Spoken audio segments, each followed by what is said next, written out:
Part 1: The Wealth Roadmaps That Shape Our Lives. The author explains that every individual, knowingly or unknowingly, follows a financial path. These paths are not created equal, and each one leads to a drastically different destination. According to the author, society encourages people to adopt the slowest and most unreliable path to wealth, a path that depends on decades of sacrifice, hope, and delayed reward. The author suggests that most people accept this slow journey because it feels familiar and socially approved. They believe wealth must come late in life, after years of rigid saving, corporate loyalty, and retirement planning. Yet the author challenges this belief, arguing that wealth does not require age, luck, or extraordinary talent. It requires choosing the correct financial lane. The author introduces the idea that wealth is not created by time alone, but by leverage. People who achieve financial independence early rarely do so by following the conventional script. Instead, they choose a path where their effort multiplies through systems, scale, and entrepreneurial action. This is the fast lane. According to the author, the majority of society operates in what he calls the sidewalk and the slow lane. The sidewalk is a path of consumption, financial chaos, and lack of long-term vision. The slow lane is a path of disciplined saving, steady employment, and dependence on long-term market growth. Both paths offer the illusion of progress, but neither provides real control over financial destiny. The author argues that the true path to rapid wealth creation, the fast lane, requires rejecting traditional financial advice and embracing a new mindset about value creation, scalable systems, and entrepreneurial leverage. This book is not about shortcuts, it is about stepping into a lane where effort is amplified, not wasted. The author suggests that wealth should not be something one hopes for late in life. It should be something achievable in youth, while health, energy, and freedom still remain. The fast lane philosophy challenges the belief that wealth must take a lifetime to build and instead explains how it can be constructed intentionally through choices that create disproportionate results. This part lays the foundation for understanding the financial roadmaps that govern people's lives. It exposes the illusions society has normalized and begins revealing the foundational truth: wealth is not about time. Wealth is about control, leverage, and choosing the correct lane. Paths by the sidewalk and the slow lane, the roads that lead to lifelong financial struggle. The author explains that the sidewalk is the most crowded financial path, not because it is effective, but because it is effortless. It is driven by impulse rather than intention. According to the author, people on the sidewalk rarely consider their financial future. They live for the moment, earn to spend, and rely on hope as their long-term strategy. Their income disappears as quickly as it arrives, and instability becomes their constant companion. The sidewalker buys symbols of wealth instead of building wealth. Financial literacy is low, and discipline is absent. They chase pleasure, approval, and short-term comfort. The author suggests that the sidewalk lifestyle appears exciting, but beneath the surface it is fragile. One emergency, one job loss, or one unexpected crisis can collapse everything. The sidewalk offers freedom today while silently stealing freedom from tomorrow. Yet, the slow lane, though more responsible, is equally deceptive. The author explains that the slow lane is promoted as the safe, wise, and mature way to wealth. Its message is simple: work for someone else for 40 years, save a small percentage, invest modestly, and hope that by age 65, life will finally begin. According to the author, this plan is not wealth. It is delayed life. The slow lane depends heavily on external factors: stock market performance, company stability, inflation rates, and time. Time becomes both the tool and the trap.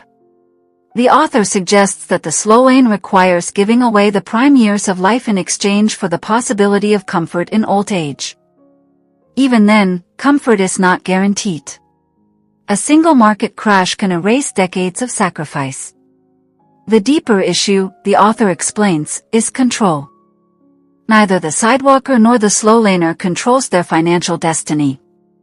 The sidewalker is controlled by impulse. The slow laner is controlled by employment, economy, and unpredictable markets. In both cases, control is surrendered. The slow lane appears logical, but it relies on equations built on scarcity: earn less, spend less, save more. According to the author, this mindset ignores the fundamental truth that income has no ceiling unless you impose one.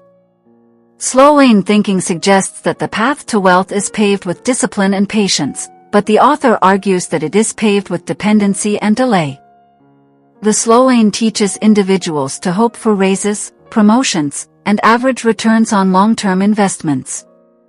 It teaches people to compress their dreams into retirement years rather than expanding their life in the present. The author explains that even if the slow lane succeeds, wealth arrives when physical energy declines. The price of this path is not only time, it is opportunity. The sidewalk fails because it lacks structure. The slow lane fails because it lacks leverage. Both paths mislead people into believing they are working toward wealth, while in reality, they are moving in circles. According to the author, wealth cannot depend solely on time. It must depend on value creation, scale, and systems that operate independently of personal labor.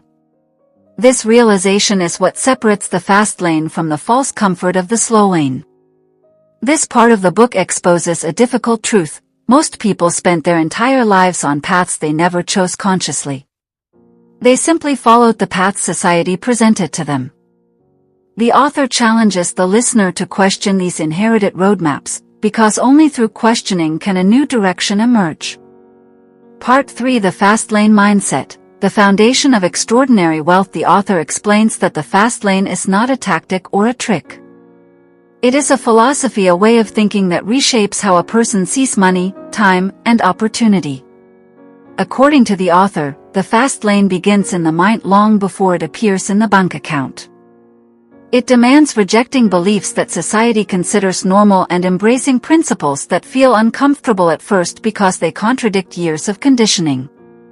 The first cornerstone of the fast lane mindset is the separation between time and income.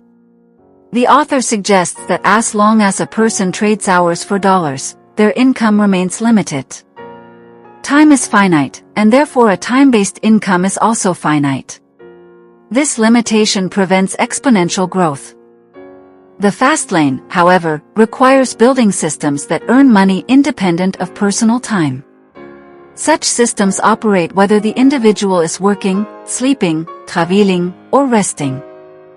According to the author, wealth is not created by working harder, it is created by working smarter through leverage.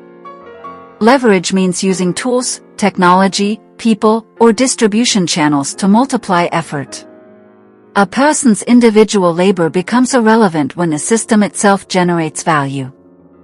The author emphasizes that fast lane wealth is not about abandoning effort but about redirecting effort into scalable foundations.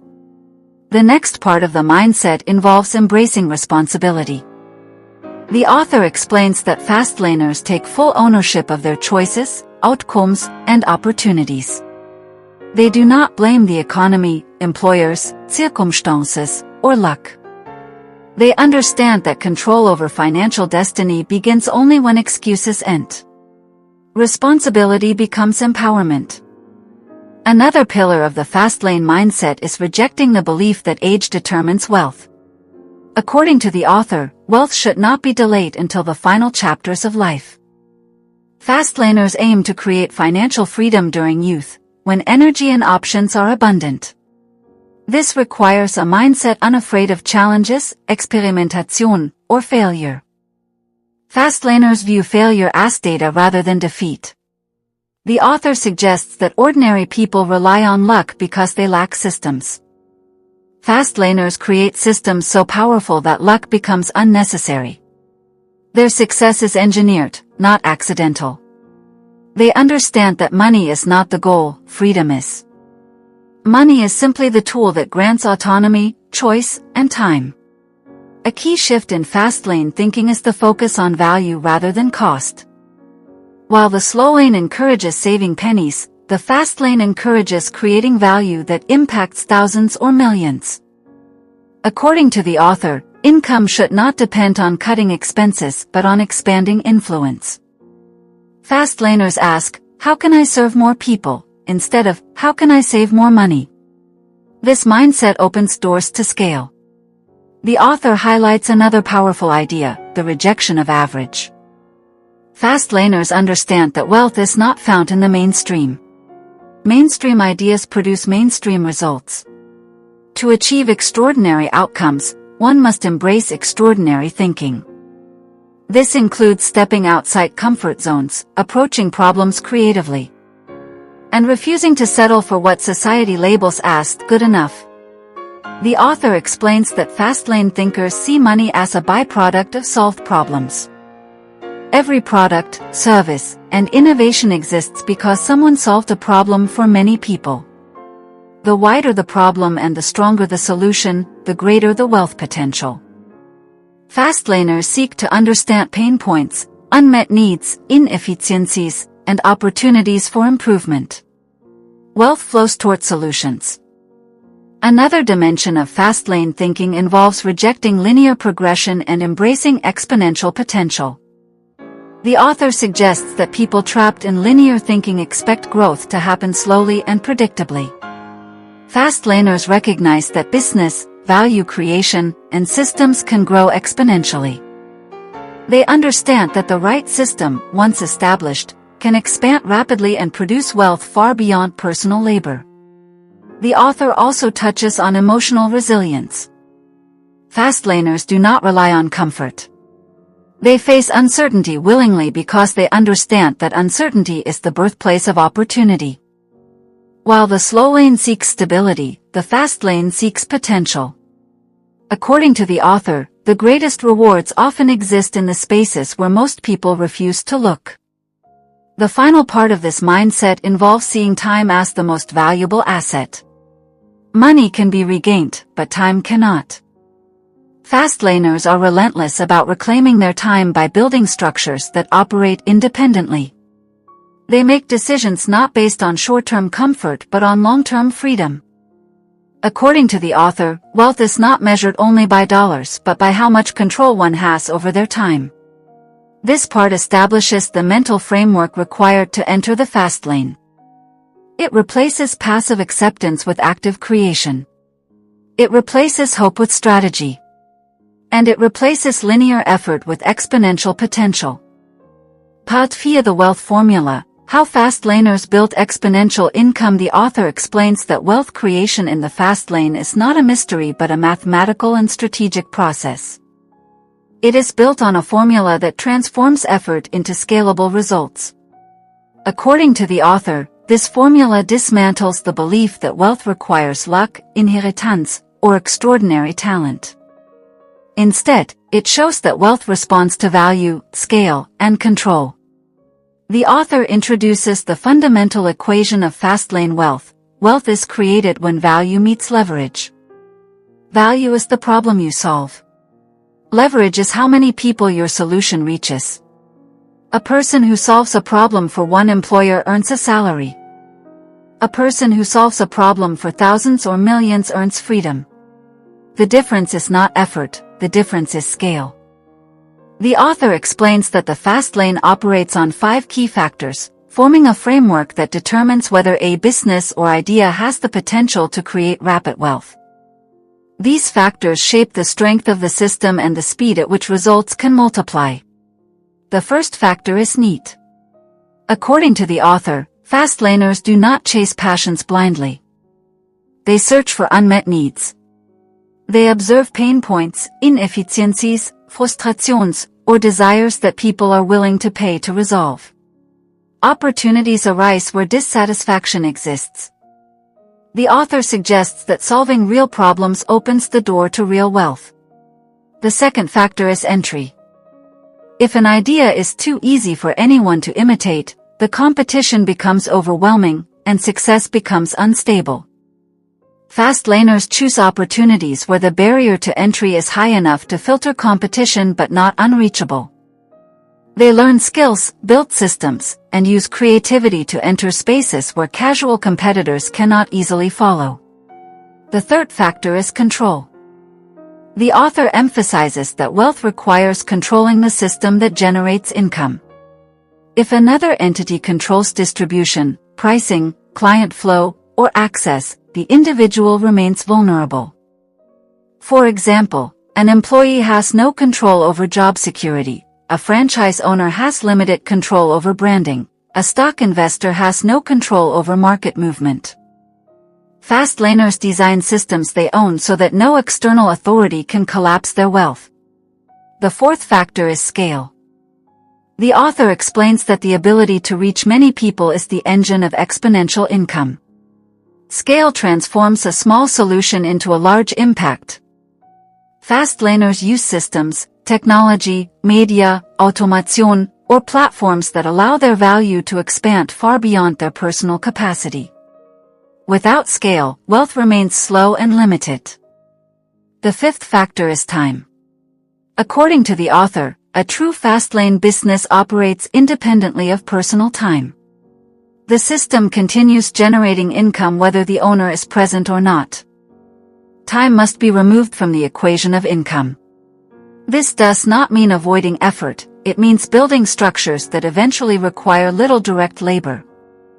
Examples include automated businesses, digital assets, intellectual property, software, online distribution, and brand-driven enterprises. The author illustrates this formula through a contrast. Imagine two individuals, one works diligently in a traditional job, while the other builds a scalable digital service that solves a widespread need. Even if both people start with identical skills and motivation, the person in the fast lane multiplies their impact through distribution and automation. What takes the slow laner years can take the fast laner months, not because they work harder but because their system works harder. The author explains that the fast lane formula also protects against risk in unexpected ways. While traditional income depends on a single employer or a single paycheck, fast lane income depends on a broad base of customers, systems, and assets. Losing one customer does not collapse the business. Diversity becomes stability. Scale becomes security. However, the author warns that this formula requires reframing one's relationship with effort. The fast lane demands intense effort up front. It requires learning skills, solving problems creatively, failing repeatedly, and building structures before rewards appear. But unlike the slow lane, where one trades time for money every day, the fast lane allows effort to compound. Once the system is built, it begins to return value continuously. The author uses a powerful metaphor to illustrate this. Imagine two people digging for water. The first person digs a new hole every day. Water appears briefly, but it disappears as soon as they stop digging. This is linear income. The second person builds a pipeline. It takes time, planning, and trial. But once completed, the pipeline delivers water endlessly, without constant digging. This is fast lane income. The author explains that many people fail because they focus on chasing money instead of building a process that generates money. They search for shortcuts instead of structures. The fast lane formula teaches that wealth is the outcome of a process, not the purpose of it. Another critical insight the author offers is that fastlaners do not measure success by income alone. They measure success by freedom. Income without time is slavery. Time without income is limitation. Fastlaners design businesses that deliver both, creating a life of autonomy rather than a life dictated by alarms, schedules, and approvals.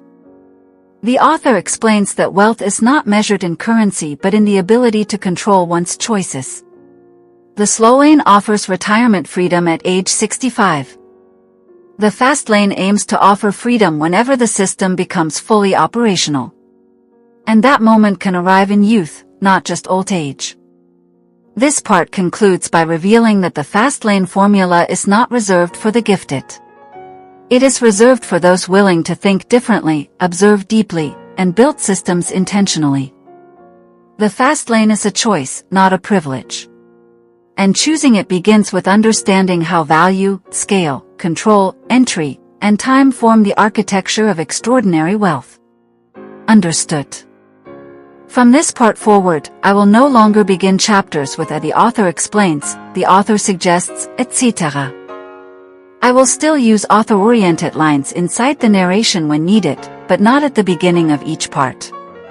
Here is your continuation exactly as instructed. Part 5 Breaking free from the slow lane mindset and designing your fast lane vehicle ***. Slow lane thinking often begins with the quiet assumption that life must be endured before it can be enjoyed.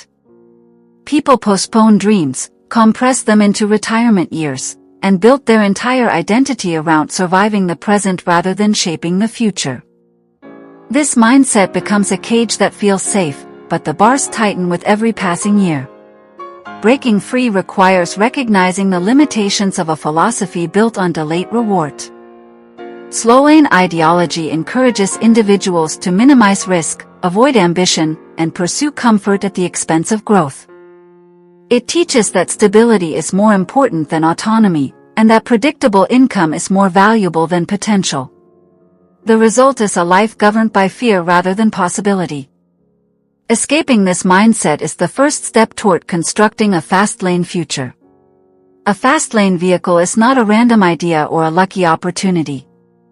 It is a structured entity that transforms value into scalable wealth.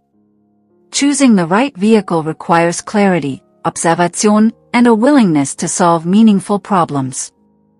The most successful fast lane vehicles emerge from understanding what people need, what frustrations exist around them, and what improvements can reshape an experience. A powerful transformation happens when a person shifts from consumer to creator.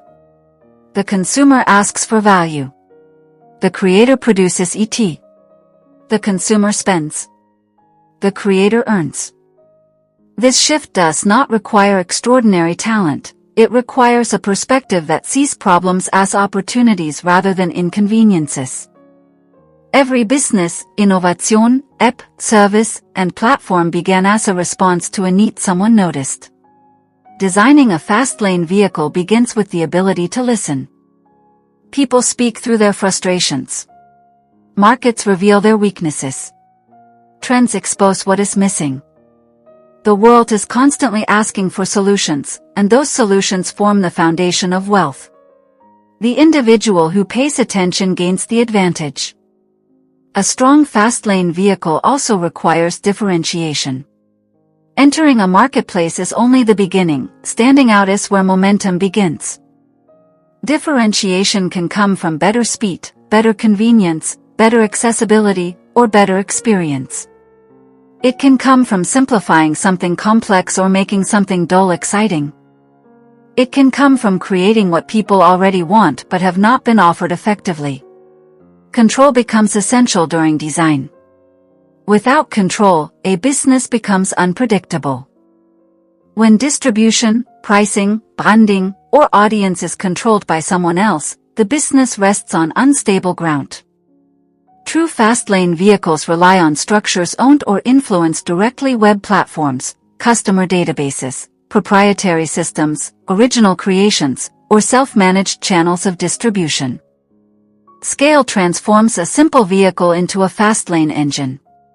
Reaching dozens of people may generate income, reaching thousands may create stability, reaching millions can produce freedom. Scale is not an accident but a function of design.